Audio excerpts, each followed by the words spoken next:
All right, Rodgers Hammerstein's Cinderella. It is a classic, and there's nothing like seeing it live. I love theater. I absolutely love it. And nothing like the experience that you'll have at the Kentucky Center for the Arts. With me now, Beth Glover, and she doesn't look wicked, but she plays the very mean, wicked stepmother in Cinderella. How are you? I'm good, John. How are you? Okay, I want to get to know a little bit about you, but before we talk, Beth, I understand that you do a great wicked laugh. Really, can you help me out with that? I think that that's a requirement for the part. Yeah. My niece likes to make me do it, so here we go. Ready? Please? Okay, yes. Okay, here we go. Ooh. I goosebumps on that one there. Yeah, that's very good. How do you develop that skill, Beth? I don't know. I don't know. You've got an interesting background. I was looking at this. Beth, you broadcast journalist? What? I did. I grew up in the theater. My dad ran the theater in our hometown. I'm from Hattiesburg, Mississippi, and I was around it and in it, and I thought, and my dad worked at the television station as well, so I thought maybe I should do something more stable and go into broadcast journalism.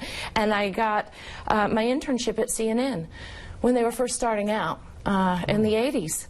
And I loved it, and I was doing very well there, and I thought, if I don't try acting now, I'll never do it.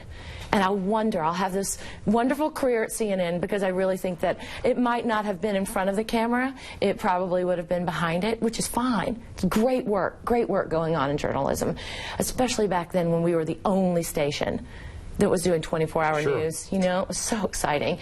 And I went to New York, studied acting, and I got my first job the day I graduated. And I thought, okay, I can do this. You're obviously very talented. I mean, you've lived life on the, really, you've been jets and the glitz and the glamour. But you said something in your little bio. You said, you know what, but that's not what it's all about, right? It's about working. It's about keep on working, and obviously your talent provides you a great living. It does provide my living. Some years are lean, some are great. Sometimes I have a national commercial, so I'm getting those residual checks, you know. And then I do a big show like this or a movie. Show business is up and down, but it is about the work. It's about applying yourself and meeting people, making friends, having a good time, and telling a great story so that you're communicating and connecting with the audience. All right, great story. You helped me out with my segue there. Okay, good. The story of Cinderella. Let's talk about this production, because it is a classic, and it is different live. Everyone's seen the movie and they think they know the story of Cinderella, but it's a little bit live different. How would you describe the little nuances that are different when you see it in live theater? Well, I mean, live theater, something different can happen every night, just because things can go wrong and the audience responds differently. But our version, we are the Rodgers and Hammerstein version, written for Julie Andrews back in the 50s, and then Leslie Ann Warren did it, and then a lot of people remember the Brandy Whitney Houston version in the 90s. So they added songs to it, like There's Music in You. Our score is lush and beautiful, and then we have modern twists and turns.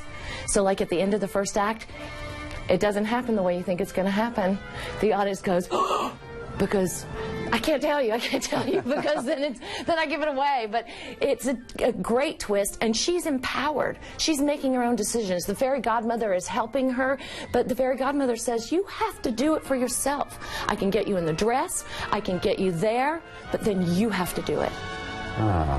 This is great. Now, I can tell from watching this little B-roll that we're seeing of Cinderella. Yeah. Sets, costumes, you get the entire, you're going to get the entire live theater feel, correct? It's magic. It's absolute magic. When she transforms into her dress in front of your eyes, we're not doing like a magician's trick. It's full on her making it happen. And that's great magic to me, because it's original and you're staring at it. Beth, it's obvious to me that you're a very positive person, all this positive energy. Playing a wicked stepmother, is that tough for you? And when you get off stage and maybe people look at you a little differently, like is she really mean? What's she like? You know, because people do, they react, they think you're really that. Is it a hard role for you to play? Well, you know, we're not supposed to be mean in real life. So when you're given the license to be mean, it's really exciting. And then it's my job to tell the story. And in a fairy tale, we have to reflect real life, and real life has obstacles. So what is our obstacle? Well, it's me. She has to get past me, through me. She has to believe in herself. And that's what we have to do in life to get our happy ending or to reach our goals, whatever they are. So that's what fills me. I will tell you, in rehearsal, I would hug Paige a lot, Paige Foray, who's our Cinderella, because she's a beautiful person, and I'm mean. So, and I will say that when we come to a new city and like we get new crew members, we get local crew members that help us out. Sometimes they look at me sideways. It's like, are you going to be mean to me? Well, and I'm not. I come off and I'm a professional. It's your acting ability. See, you've got everyone fooled. Absolutely. All right. Beth, and what I love about the story of Cinderella, interesting dinner conversations the next day or perhaps on the drive home, because there is a big take-home here for Cinderella, and I know everyone there knows about it, but do you get that a lot? People saying, wow, I had a long conversation with my daughter or my son talking about Cinderella and living a dream. Yeah. For us, for our version, she's empowered. So she says to the prince, what are you doing? What are you doing with your country, with your kingdom? You've got to pay attention. There are all kinds of people. You're out of school, you're educated. What's happening? And she does that thinking she's never going to get him, but she needs to tell him these things because it's important to her as a human being. So those conversations are had. He does step up to the plate. He does. He starts paying attention. And then even at the end, she decides, I have to show him my true self. And isn't that what life is about? That's the way you're going to find your life partner, showing them your true self, because then you will be a team. How do you like performing at the Kentucky Center for the Arts? I know it's only been one night. You've opened it. It's gorgeous. You love the venue, isn't it pretty? It's huge. The acoustics are great. The way the orchestra rises up from the pit, the sound, they don't actually rise, but the sound rises up is perfect. Everything about it is great. The crew, everything. I love it. So we have a lot of viewers out there who are going, okay, I want that experience. I want to see Cinderella at the Center for the Arts. What would you tell them? Do the big pitch. Tell them to come on, make that call. Here it is. So here's the thing. You've got to get your tickets, but you want to go because there's something for everyone in your family. Young kids, boys and girls, because we have manly, dragon-slaying men in armor. So boys, teenagers, they're going to love it.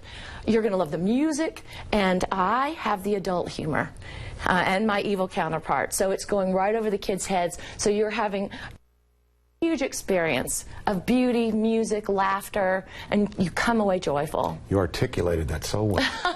Beth Glover, I enjoyed it. I enjoyed the nice part of you. There's a big nice part of you, so thank you very much. Thank you, John. You were fabulous. I look forward to seeing you. Great. Good, All right, good. Again, the production of Cinderella, PNC Broadway series production. You'll see it at the Kentucky Center for the Arts. Get your tickets now. We'll be back on Wave 3 Listens. We have football tickets for you.